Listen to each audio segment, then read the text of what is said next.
I know we've talked about safety as a probably the most important concern, but I'd love to check in about any other sort of general advice you have, Noah, about how people can come out, particularly maybe when you're coming out to like an individual person. And I guess that's true whether we're talking about our kinks, which we covered in great detail on an episode a couple of weeks ago with Amberly, or talking about atheism, which we discussed with Matt and Rudy a couple of months ago. We'll make sure to get links to both of those episodes. But whether we're talking about gender or any of these other pieces, Noah, what kind of tips do you have? I've got a few. I'm going to start with a little disclaimer here. Sure. As a trans person, I hate when a cis person calls me brave. And because of that, I feel an avoidance to use this word. But just as an aside, the reason why a cis person calling a trans person brave is somewhat offensive is because it's because of that person's privilege that makes it that way, in my humble opinion. However, I don't think there's a better word to use given our society to describe what it takes to come out. So coming out is brave, and it definitely takes courage. I have a few different pointers for y'all. The first is there's never a good time to come out, but we have to make one. You know, there's always going to be stressors happening in the world, happening within your family and friends' lives. That's not a reason not to come out. You know, we've got to push past that and create the time, create the moment despite those things. Another one is, you know, you might feel physically unable, your body might try and fight back the words, but don't let that stop you. Stand firm. Your family and friends might give you pushback. Don't let anyone talk you out of who you know you are and what you need. When coming out, this is a plan that I try and do with my clients as well, and it can be used for any sort of stressful event. And basically what it involves is coming up with a plan for the things that you need to do to take care of yourself before, during, and after the event. So maybe before you make plans with friends for later that day after you expect to come out, maybe during you have maybe what are they called? Maybe you have a fidget that you use while you're coming out, or some sort of like emotional security animal, or something you can just engaging your senses a little bit to soothe you. And then after, rally the supports, go out. Well, maybe not now because of COVID, do something that's going to distract you, play video games, whatever the case may be. But don't just allow yourself to sit alone in your apartment or wherever you are without getting any support. So setting yourself up for success by making sure you're doing what you need to do to take care of yourself. Another one is one I had mentioned earlier is if you feel unsafe coming out to somebody in person, consider a text or email. And then if it's important to you, because it is important for some people to come out to their loved ones in person. And I want to reiterate this, if that is the case and a person has a history of aggression, then really please do consider doing it in a public place. There's a lot of positives and potential negatives to coming out, but to me, the consequences of not coming out weigh much more heavily. And Christy, if it's okay with you, I'd like to take a second to review what some of those potential consequences of not coming out are. Yeah, please. Okay. So what this looks like varies for everyone, right? But there are some common consequences I have seen to not coming out. And that includes things like low self-esteem and self-efficacy, forced inauthenticity in relationships resulting in a lack of connection, feeling alone, lonely, and perhaps even increasing isolative behavior because you always feel on alert for threats, right? Inability to self-actualize, inability to participate in sexual relationships in a way that feels safe. And then there's always the potential, and we know that the LGBTQIA+, especially the trans community, have a very high suicide rate. Regarding the trans community, the suicide attempt rate is 41%, which is astronomically high.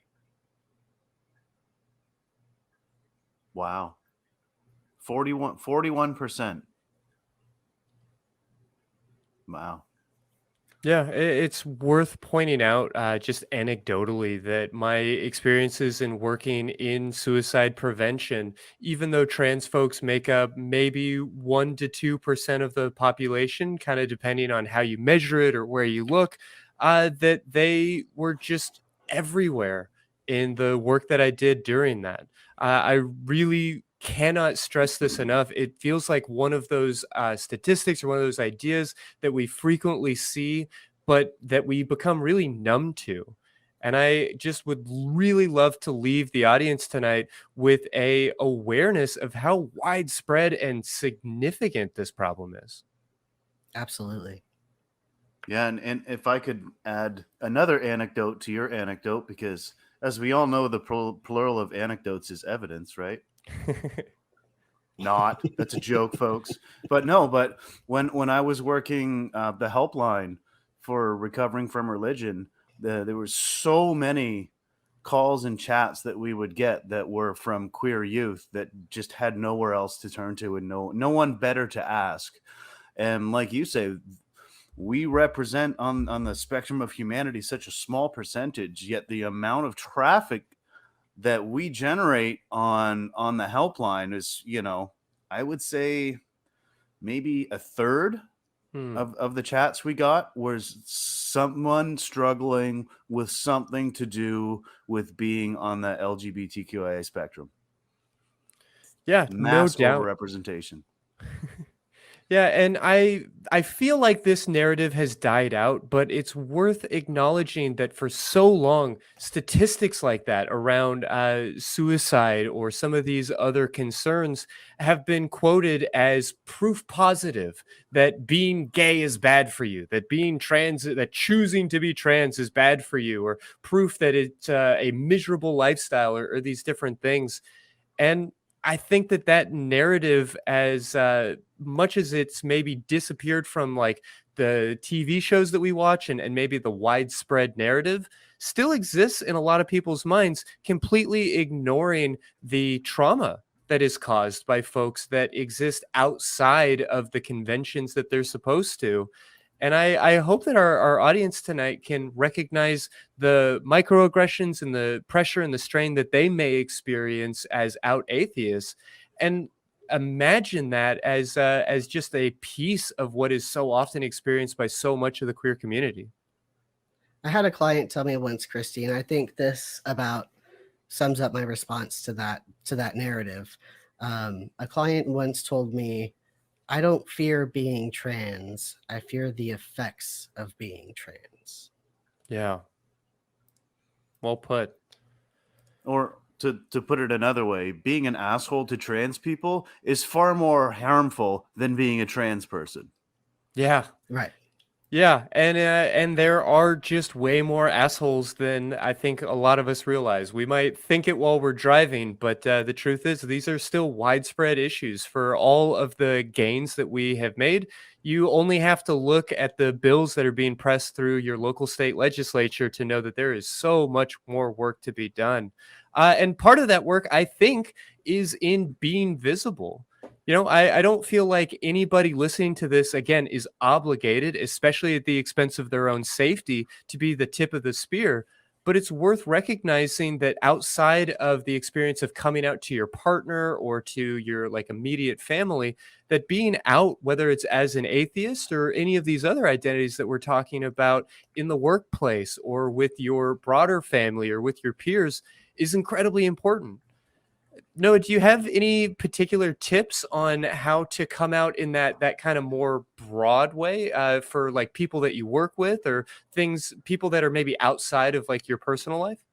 hmm And I just want to say that, that's why I strongly believe in being out professionally, and that's why it's important to me, is because, I mean, how many other trans or non-binary therapists are in town? I mean, maybe a handful, right? Sure. And I think it's important to, especially for like the youth that I see, to have a positive mentor or role model who is like them, Mm. I mean, who has shown that you can be trans and be a professional. You can be trans and own your own practice and help people. You can be trans and educate people, and you can live a fulfilled life. So that's why being out is really important to me. But regarding workplaces can be a little tricky. One thing I recommend doing is rallying allies that you have, any coworkers at work, supervisors, etc. Get them together for additional support before you come out. Like, say you're out to a couple coworkers, but you're not out to like the company as a whole. Get those couple of coworkers behind you. I would start by talking to your direct boss or supervisor who can guide you in navigating that in your particular workplace. If you don't feel safe with your direct boss or supervisor, then I would definitely recommend getting HR involved. To assist you in navigating that in the workplace, and to help hold people accountable who might be shitty. Family is tough, especially if you have a conservative family. The conversations we have with others don't necessarily have to be long and in depth. I think it is one thing about coming out that a lot of people don't realize is it doesn't have to be a like 3-hour long conversation that you have where you just spill everything. And it doesn't have to be like that. It can just be like, hey mom, thought you should know I'm trans.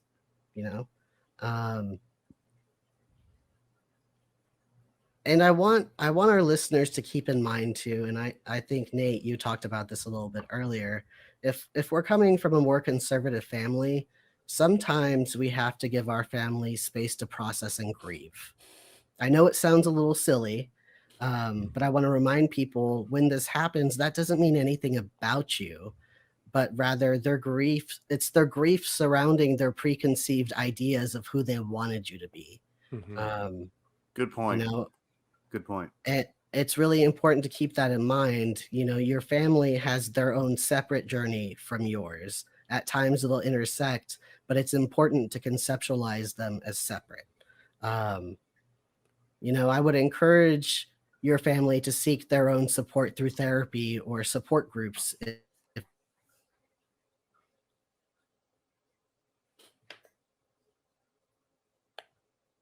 All right. Well, we've got a little bit of lag with Noah. We'll work on getting that cleared up. But Nate, I'm just curious how all of this is grabbing you. What your experiences looked like coming out, and if any of this would have maybe changed things for you. Well, I kind of wanted to, excuse me, I kind of wanted to offer a layperson's experience coming out in a completely different workplace than what you two are used to. Sure. Yeah. No, But as he was talking about like getting HR involved in these different things, it definitely made me curious about what your workplace might look like or what some of these other situations might entail. well, for those who don't know, I'm a tradesperson. I'm a subcontractor, so I build things for a living. So it's a construction site with all the normal stereotypes that come along with construction types. Yes, folks, they're all true. Okay, not all of them, but most of them are true.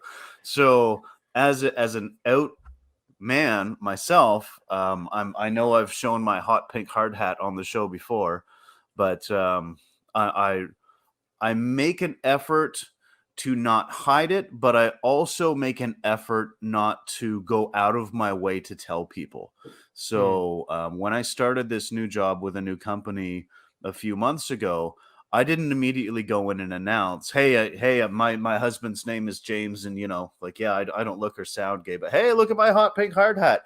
I just let it come up organically. So when they were asking about my fiance, then I would just use the he pronoun, and then I don't think they really said anything the first time, but they kind of like, huh? And they Yeah, don't want you to get they a don't lot want to of the say head anything cock. the Sure. first time, but then the next time I refer to him with his proper name, and then over time it just comes out, and then you could just be like, yeah, my partner's a man. It's 2021, dude. Yeah, it You happens. know. No, I appreciate that effort to be transparent and to be, sort of out and proud, but also to normalize all of this. Yeah, absolutely. And I was telling you, actually, I think before I went on my vacation, about a new person that we had working for us. And this, I think, is quite prescient to this conversation, because Yeah, I please. could tell that when people were referring to them as a she, that it was bothering them. I could just, they do the little fast blink, and you could just, there was a change in the body language. And so when I had a moment to take them aside, I just People wonder how all the queer folks at parties find one another. That's how we find one another. Is just yeah. noticing that little like, Yeah, exactly. And like Noah was saying, you don't necessarily want to correct them every single time. And I'm sure this person didn't want to go out of their way to correct a bunch of burly construction types on their first day on the job. sure. Right. But so I asked them, when I got some time alone, because I was trading them, and I asked them, do you go by she? I noticed you really respond. Like, is it she? And they look at me, and then I think they were expecting some sort of crass lesbian joke, and I'm like, no, like your pronouns, like, do you go she, or is it they? I want to get it right. And they said, well, actually, I do go by they, but thank you for asking. And then over the course of the next few days, I wasn't really sure if we were going to, like, do they want me to tell the other guys to go Mm. by, to say they? Do they not want to be singled out? Do they not want to be the object of ridicule? Like, do I even ask? Like, do I seem patronizing, and like part of the patriarchy, if I'm like trying to watch out for this person when they don't need my ass to watch out for them? They're doing just fine on their own. But eventually I did end up asking, and they said that no, they didn't want to. They didn't want me to make a point of saying it to anyone. And if that's what they're comfortable with in the workplace, that's fine. At least they know that their crew foreman, who is me, is a queer man who will shut that shit down if any of it comes up on the job site. Yeah, and I appreciate you wanting to support them and like learning this about them while also being mindful of the fact that once you've been let in, it's still not your information to share, especially in a unsafe world. You know, it Mhm. kind of breaks certain rules of etiquette in our minds to continue to maybe contribute to this person being closeted or not being able to be transparent. But I think that we need to be smarter than that and recognize that this is still a very dangerous world oftentimes, and that folks with divergent gender identities or any of the adjectives that we're talking about tonight have a right and maybe even a safety need to keep a lot of those things quiet. Oh yeah, especially for trans folks. Like, yeah, I mean, I might be the subject of a few jokes behind my back, and they might throw around some six-letter F words when I'm not around to listen to them, but I'm not gonna get, beaten to death or stabbed, or it's far less likely for me as a gay man than it is for a trans person. So it's absolutely understandable that they would want to fly under the radar. And Yeah, if that's what makes them comfortable, hell, I don't blame them. fair to No, say. you're back. I made it. You made it back. My internet sucks. Yeah, I feel that. Welcome to that 2021 energy. But you were kind of talking about this, but I wanted to sort of lay it out. How much slack really should we give our family and our friends when it comes to respecting the things that we've shared with them? I mean, Alex kind of asked this, and I know that you were talking, Noah, about giving a little bit of grace and a little bit of patience. Nate, you spoke earlier about sort of recognizing the difference between a human mistake and maybe like a malicious attack, but at the end of the day, it can be really painful when you have shared your identity with somebody and they continued or refuse to acknowledge it. So, how much space do we give people when they misuse our pronouns or dead name us in those ways? So I think, as is the case with most answers to these questions, it really depends. If somebody is actively making an effort maybe cut them a little more slack than somebody who is making no effort at all. And what that might look like is somebody, accidentally using the wrong name or pronouns and then like proactively correcting themselves, right? Like, like that would be somebody who's making an effort. However, if somebody is purposely using the incorrect pronouns as a way of trying to harm you, setting a boundary around that not being okay, calling out the behavior can be helpful. And if somebody persists and continues to try and be intentionally harmful, I would just seriously reconsider my relationship with that person. Um, and if this person is somebody that you have to be around because it's like a coworker and you don't have control of those sorts of things, get your direct supervisor and or HR involved. I mean, I think self-advocacy here is the big thing. Um, and I know, a lot of people will offer to like, or will try to, we use the term pray the gay away, right? Um, if somebody wants to pray for you, let them. No harm, no foul. But you can set a boundary that you don't want to hear about it or be involved with it. Mm. Yeah, I think that that's a really valuable distinction because we do often in this community get that very passive aggressive, like, oh, we love you, we just hate your sins, and we're going to be praying for you, and it's fine for people to believe some of that stuff when it's not hurting others, but it's frankly hurting to be talking about it. So what advice do you have for like setting and maintaining some of those boundaries? Regarding setting and maintaining boundaries, well, there's that little nifty formula that I gave earlier. The I feel blank when blank, I prefer if blank.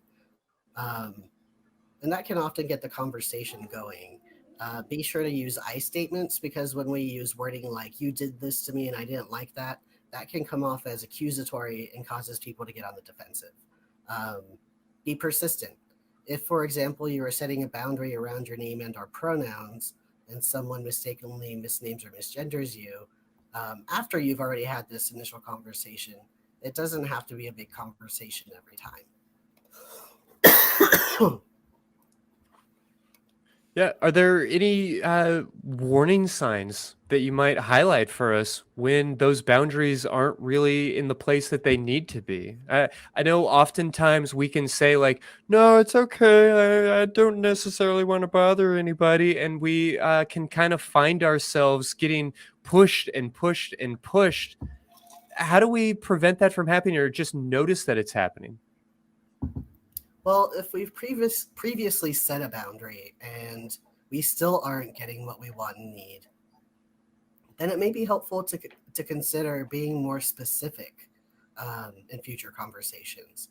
So, for example, there's a big difference between saying, I'd like it if we spent more time together versus I'd like it if we had contact once a week. You catch my drift? Sure. So if you haven't been direct and specific about your boundaries, and if you have been, direct and specific about your boundaries and they still aren't being respected, to me, that's information about the relationship such that you might reconsider how much time and the extent to which you're involved with this person. Sure. Well, I want to give you just a moment, Noah, if I could, to take a look at your microphone and work with our crew to see if we can get your sound improved just a little bit. But I wanted to really hear from both of you about just how much education we should be expected to give the people in our lives. If somebody has questions about our neurodiversity or about our, religious beliefs or lack of religious beliefs or about our gender identities and these different things, to what extent are we kind of obligated or expected to share some of these ideas with them? Personally, for me, I think when it comes to sexual identity, you don't know anybody's shit, right? You're not the Oxford Dictionary. You're not the internet, and the internet is out there, and everybody's got it. So if you're really curious, go educate yourself, right? I'm not your professor. I'm not your mama. So go figure it out for yourself. When it comes to atheism, when I get questioned on it, I almost always preface the conversation with something along the lines of, I will have a frank conversation with you about this, but your feelings might get hurt. I'm not trying to hurt your feelings, but I may say some things that are going to make you angry, and you need to be ready for that. Okay, because this isn't going to be a comfortable conversation if we're going to get into it. Do you want to have an uncomfortable conversation? I'll do it, but I'm just warning you that I may say some things that upset you and you might get mad. Fair to say. Yeah, for my part, I usually have the benefit of doing so many of these types of episodes and conversations. Honestly, I was able to see my dad for the first time in a long time a couple weeks ago, and I sent him an interview that I did, and was sort of like, if you got any questions about like my identity or whatever else, here's like a 45-minute primer. And I recognize that most people don't have that opportunity. So, Noah, what kind of advice would you have? Well, I don't believe it's our responsibility to educate anybody, but if you have specific resources or information that you feel really speaks to your experience, it doesn't hurt to send it their way. The other thing is we want to make sure that the people close to us get the right information. And by doing this, it opens up the possibility of other more in-depth conversations in the future, if you want to have them.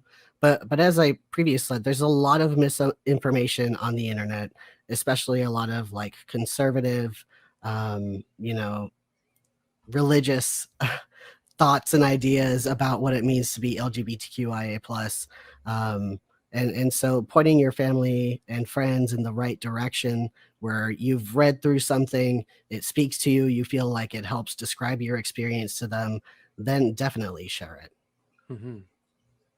Yeah, for sure. Like you're not obligated to do it, but if it's somebody that you care about, your level of concern for them and their level of concern for you is probably going to correlate with how much you want to bring them up to speed, on where you're at, for sure.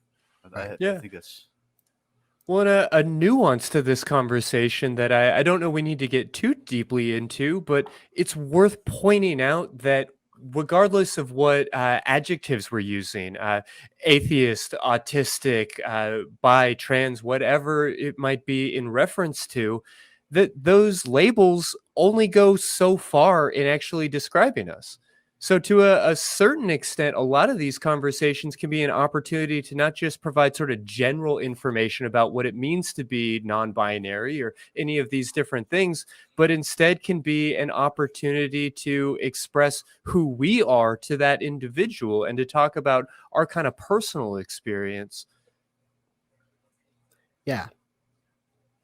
I want to mention something I didn't once when my internet went out. I wanted Sure. to say that if your family is unable to be supportive, it's up to you how you'd like to handle these relationships. But it can actually be more damaging to stay in them rather than to cut ties. Just because somebody is our parents doesn't mean that we can't set boundaries with them about how we expect to be treated. And if they can't respect these boundaries and this is harmful to you, it's okay to cut ties. People often feel that sense of obligation to their families and to their parents, especially. But you don't, like I started off this interview, you don't know anyone's shit. Great notion to just continue to reinforce. At the same time, if you want to create a sense of community, if you want to be sort of out and proud and maybe visible to other folks who share some of these identities, what kind of tips do you have for signaling to others? Wearing our pronouns on our shirt, or like wearing an atheist T-shirt, or any of these kinds of things. Do you have any recommendations on how to navigate that space? I mean, again, it really depends. I mean, there's a lot of trans people who choose to live their lives as what we call stealth, which basically means that they don't disclose the gender they were assigned at birth, which is just as okay as being out. It's a personal choice. I'm very upfront about my gender and disclose this everywhere, but I don't introduce myself as, oh, hi, I'm trans. Sure. Um, kind of like what I was saying. Yeah, for sure. and so And that's especially if I haven't assessed whether it's safe to do so, right? Mhm. So context, I think, is very important. If you feel like people are better able to see you by signaling this in some way, then do it. That could be, a pronoun pin. That could be, a pride T-shirt. Whatever the case may be. Um, Another interesting thing I was talking with my trans mass group about. I have a trans mass therapy group that meets every Wednesday, and one thing we talked about recently is how to still be seen within the LGBTQIA plus community when we have cisgender passing privilege, for example, Mm-hmm. um, in attending events such as Pride, which can involve things like wearing a trans flag, pin, you know, whatever the case may be. There's all sorts. I love the internet because it is disseminating a whole lot of really cool trans related t-shirts. There's this shirt that I want to get that says self-made man. I love that. But there's a million different ways, and I think that community is so important, especially in the absence of family.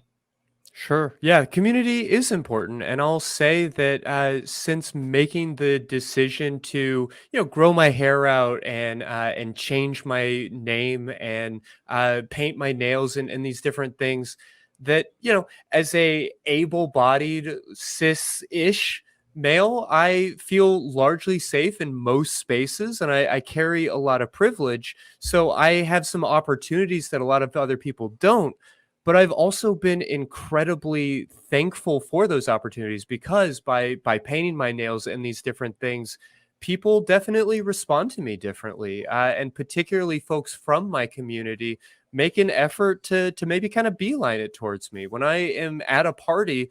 It doesn't take a whole lot of like active intention for me to quickly find myself surrounded by whatever other queer folks might be there. To the safety piece, I've definitely, like, tried to, like, scrape off that nail polish before going into certain truck stops and some things along those lines. So, it definitely is a mixed bag, but that's life in America in 2021. Yeah, I mean, don't wear your pride pin or shirt to the NRA meeting. Yeah, that's an important message, I think, for people to be willing to just kinda gauge and feel these things out. But otherwise, for folks who are maybe about to take that plunge or who are thinking about, opening up in these ways or sharing themselves in these ways, you mentioned the importance of having a plan and of having good support. I might mention here the value of working with a psychotherapist or a transition coach like yourself in order to find that support. But what are some other resources that you might recommend or point people towards? Regarding coming out, I think the Trevor Project and the Human Rights Campaign both have some like coming out handbooks available online. PFLAG is a great resource not only for LGBTQIA folks but also their families. There is a organization called Gender Spectrum that also has support groups available online, and there's a wide variety of different options within Austin as well. But if you are struggling with coming out, please consider seeking therapy to provide you with the support as you move through that process. Um, Coming out isn't necessarily a one conversation and done type of thing. It's kind of a decision you continue to make on a daily basis. No, that's fair to say, and it's worth maybe kind of encouraging people to steel themselves that once you like take off that bandage, it can be a really exhausting ongoing process. And perhaps at first it's raw pride. And then after the first week and the second week and the third month and on, it can start to be very exhausting. So having that plan in place, having that support in place is going to be important, not just for that first day, but for a kind of ongoing and potentially exhausting experience. It definitely takes, I mentioned courage and bravery earlier, but I think um, managing our patience can be tested quite often. Um, And if things don't go well initially with somebody that you come out to, like we talked about earlier, like give it a little time too. Mm-hmm. Well, fair to say. Before Nate starts to take us out for tonight, did you have any final words that you wanted to make sure to leave with the audience? Oh boy. There's just so much to say about this topic, and I feel like we just barely scratched the surface tonight. Um, but if you're considering coming out and would like some support, I'm licensed in the state of Texas, and I'd be honored to work with you through that and support you through that. Um, there's no shame in having help. I think that is the message I would like to leave on tonight is be sure that you have supports in place who are going to be there for you through this process. Yeah, terribly important to say. Well, I know we've got some links and things for people who want to find you. Nate, walk us through it. All right.